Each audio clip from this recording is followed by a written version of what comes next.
Vocês estavam pedindo, né? Vocês estavam pedindo. E eu trouxe hoje. O quê? Boku no Hero Academia, capítulo 253.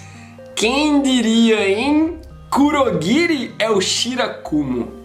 Ou pelo menos é isso que o Tsukauchi e o Gran Torino estão encaminhando nos seus raciocínios. O Aizawa que se preparem, porque se confirmar, o próprio Aizawa e o Present Mic estão suando frio. Porque é um amigo deles que se transformou num vilão. Mas por que o Tsukauchi e o Gran Torino entraram naquele papo de Nomu? Será que o Shirakumo é o primeiro Nomu e o resultado é o Kurogiri? Olha aí, hein, galera. Faltam 3 meses para o primeiro ano da UA terminar, o ano tumultuado, como o Deco falou na janelinha de narração, né? E vamos analisar isso tudo, nos preparando para a Grande Guerra, agora. Lembra de seguir o Oblu no Instagram e no Twitter. Também dá o like nesse vídeo e se inscreve no canal para mais do Boku no Hero Academia. Todo sábado a gente analisa o mangá e toda segunda a gente analisa o anime que começou, hein? Começou aquele clímax contra o Overhaul. O próximo episódio que a gente vai analisar, que já está disponível para vocês assistirem, é aquele centrado no Tamaki, o Sanita. Olha aí, hein? Aquele episódio, aquele capítulo, né? Aquela sequência que ele detona uns 3 cães de aluguel do Overhaul.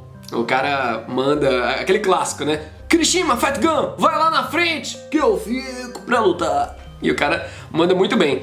Mas bom, nesse capítulo 253 temos a primeira de 2 páginas coloridas consecutivas, né? De abertura de capítulo.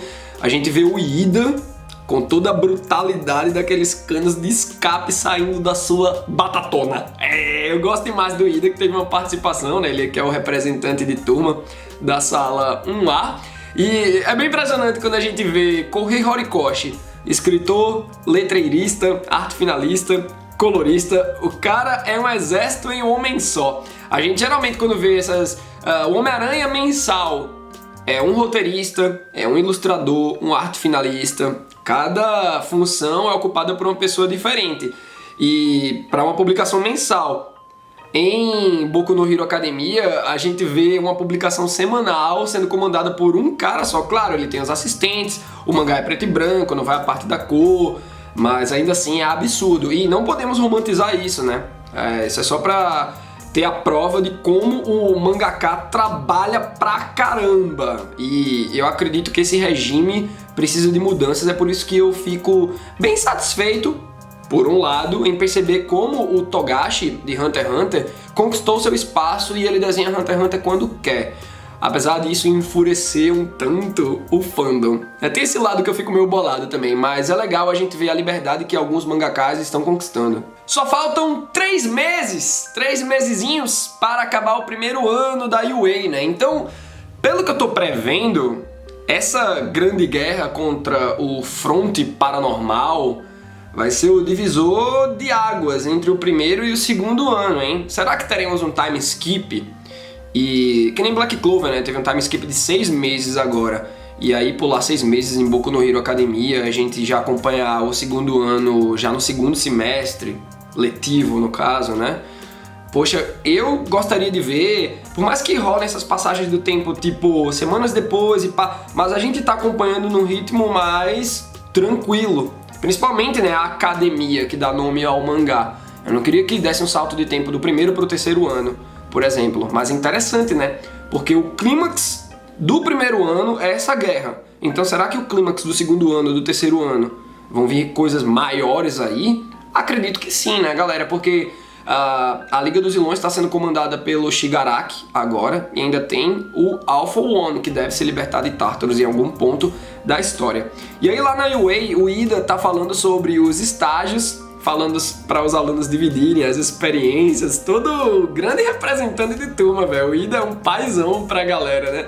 Só que aí chega o Aizawa, abre a porta e vaza. Mas o Aizawa, que acabou de entrar na sala, é chamado na diretoria. Por favor, compareça à secretaria.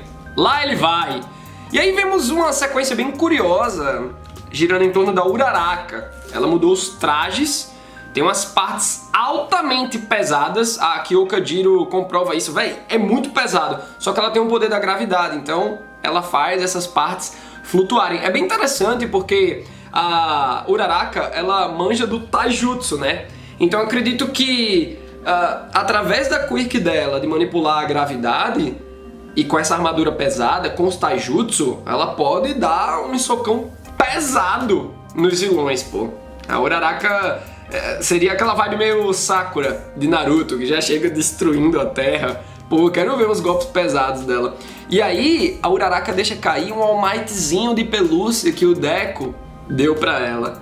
Quando a Shido vê aquilo, ela... Amiga, já entendi a mensagem. Ela, não, tu entendeu errado. E aí o Uraraka diz que vai guardar. Ela fala aquilo com a cara serena, sabe? E aí eu fiquei me perguntando por que ela apresentou essa serenidade. Mais uma vez, a Uraraka mostrando que ela tá colocando os sentimentos de lado pra focar no profissional. Porque ela admira muito o Deku, né? Que tá sempre focado. Pá, por mais que ele fique nervoso falando com a garota, ele tá sempre focado.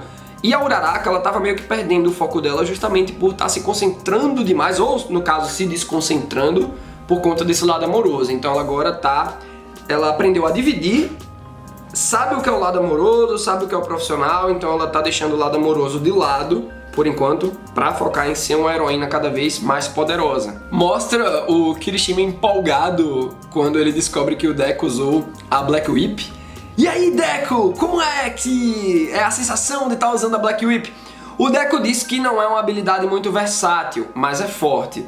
Acho que é muito cedo pro Deku estar avaliando a Black Whip, né? Eu acredito que a Black Whip não vai ter apenas esse efeito de teia do Homem-Aranha, de segurar as coisas, ou de puxar, né? Ou de fazer o Deku chegar perto de algo. Eu acredito que a Black Whip também tenha algum poder bruto, sabe? Dele soltar aqueles chicotes negros e causar algum dano, como ele causou sem querer nos embates entre as classes A e B. E aí o Bakugou ouve aquilo tudo e fica bolado, né, em ver o sucesso do Deku. Ele pega uma parte do traje dele e finca na cabeça do Deku. É muito engraçado que essa gag não fica resumida apenas em um quadrinho. Posteriormente mostra lá o Deku andando todo sentindo a dor, velho. O Bakugou muito bruto, velho. É lasca, né? O Bakugou, a gente já sabe que ele tem uma personalidade bastante querida, que ele tá dando uns toques pro Kirishima, principalmente agora, né, treinando com o Endeavor, ele tá dando uns toques pro Deku, pro Todoroki, também tá recebendo uns toques e pá, mas ele continua com essa personalidade, né? Eu acho muito difícil o Kohei desvincular o Bakugou desse lado agressivo, porque é a persona dele no mangá. Então seria uma mudança muito abrupta. É como se, narrativamente falando, para uma história, para uma contação, o Bakugou perdesse a essência dele, caso ele deixasse essa brutalidade de lado. E aí a turma 1A tá lá andando e encontra o All Might, que tá distribuindo algodão doce, velho. Olha, eu estou aqui. Na verdade é um trocadilho. Em japonês, a pronúncia do olha, tem algodão doce aqui é muito parecida com a do eu estou aqui. E ele fica, pô, vocês não sacaram a minha piada? O resto do capítulo foca no Aizawa, que tá visivelmente nervoso. A gente vê pelas gotinhas de suor, né? O Present Mic tá igualmente nervoso. O Present Mic tá dirigindo o carro, o Aizawa tá na carona. E eles vão lembrando, né, quando eles lutaram com a Liga dos Vilões na USJ. Por que que eles estão lembrando desse incidente especificamente? Posteriormente a gente descobre que é por conta do Kurogiri, que vai ser o grande pivô das próximas revelações, né? Lembrando que esse conflito na USJ foi a primeira invasão dos vilões, acho que foi a única invasão da UA, mas assim, aquele primeiro grande ataque ameaçador dos vilões, é bem tenso, né? Através dos portais do Kurogiri, chega lá o Shigaraki com o olho todo doidão, velho. E aí o Present Mic, o Aizawa, principalmente o Aizawa, vai falando que, pô, o Tsukaute deve estar enganado, velho. E aí a gente vê que eles estão se dirigindo a Tartarus. Eu já fiquei pensando no All for One. Lê do engano, mas despertou muito mais a minha curiosidade, porque a gente vai ver o Kurogiri sendo desenvolvido. Lá em Tartarus, Tsukaute, que é o comissário Gordon aí de Boku no Hero Academia, fala sobre os Nomu, muito do que já sabemos, né? Que eles são marionetes, são humanos modificados geneticamente, então não são mais humanos, são tipo uns zumbizões lá com várias quirks. A gente já sabe dessas coisas. Só que o Gran Torino chega com a nova informação. Ou assim pensávamos. Olha, galera, isso já desperta bastante a curiosidade da gente, por isso que eu mandei aquela provocação no pré-vinheta. Será que o Kurogiri é o primeiro Nomu? E aí deu um tanto quanto certo, né? Ou não, pelo que se segue, pelo que o Gran Torino comenta sobre o Kurogiri depois. E aí, com esse mistério todo, o Aizawa fica na fúria. Senhor Torino, eu tava dando aula, então, por favor, desembucha. Mas por que o Tsukauchi e o Gran Torino estavam fazendo esse mistério? Esse mistério todo era uma preparação necessária para chegar num ponto. Não dá para dar uma notícia assim do nada e depois, não, vamos desenvolver agora, não. Desenvolve, prepara e depois chega lá no objetivo, né? Então, o ponto central é um homem que estaria anteriormente no centro da Liga dos Vilões. Esse homem, e aí já começa a mostrar o Kurogiri preso, bem amarradão lá. Esse homem fala coisas desconexas quando o assunto é a Liga dos Vilões. É tipo, ele tem uma trava, né? Quando chega nesse assunto, por mais que ele queira falar, pelo que eu percebi, ele pode até querer falar, soltar informações, mas ele não fala como se ele tivesse sido controlado ou ele tem alguma diretriz para não falar. Isso provaria que o Kurogiri seria uma vítima de algum experimento, no caso, o primeiro Nomu, como a gente está teorizando, né?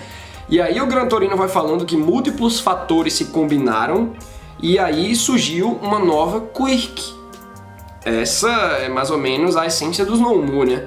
Múltiplas quirks se combinam e pá. Aqui ele usa múltiplos fatores, mas realmente a sacada pode ter sido diferente. E aí o Gran Torino finaliza: na raiz desses fatores está o homem que trabalhou com vocês na UA. É o Shirakumo Oboro, que seria o verdadeiro nome do Kurogiri, assim como o Bubaigawara Jin é o nome verdadeiro do Twice, por exemplo. O Shirakumo Oboro perdeu sua vida ainda muito novo, e o capítulo termina com o Aizawa transtornado, porque provavelmente era um grande amigo dele, que ele pensava que estava morto, e agora tá sacando que o amigo dele, é o Kurogiri, e que talvez o Kurogiri tenha sido o primeiro Nomu. Então, galera, se o cientista, aquele misterioso lá, que agora tá no front paranormal, né? Se ele tá usando altas tecnologias para o front, para o Shigaraki e tal, depois que o Shigaraki conquistou o Gigantomachia, me preocupo dele estar criando Nomus inteligentes. Que aquele high-end que o Endeavor enfrentou tenha sido só aquele protótipo, né? Meio, parece um Nomu. Em questão de inteligência, é um Nomu normal, mas com umas quirks absurdas, um fator de cura e resistência absurdos. Só que os próximos, além disso, vão ser inteligentes. Tipo Kurogiri. Meu Deus do céu, e aí eles podem apresentar quirks diferentonas também, né? Já que, aparentemente, pelo que a gente pode perceber, essa quirk do teletransporte, né? Não é o buraco negro. O buraco negro é aquele professor astronauta. Mas o Kurogiri tem, né? Esse portal sombrio aí, muito louco. Eu quero muito saber a opinião de vocês, certo? Sobre esse capítulo, que me deixou bem curioso. Pra mim, a gente ia ver mais sobre o Endeavor, mas já teve uma alta contação de história do Endeavor, né? Agora é hora de focar no Aizawa e no Shirakumo Oboro ou Kurogiri. Então deixa a opinião de vocês aí nos comentários e até a próxima!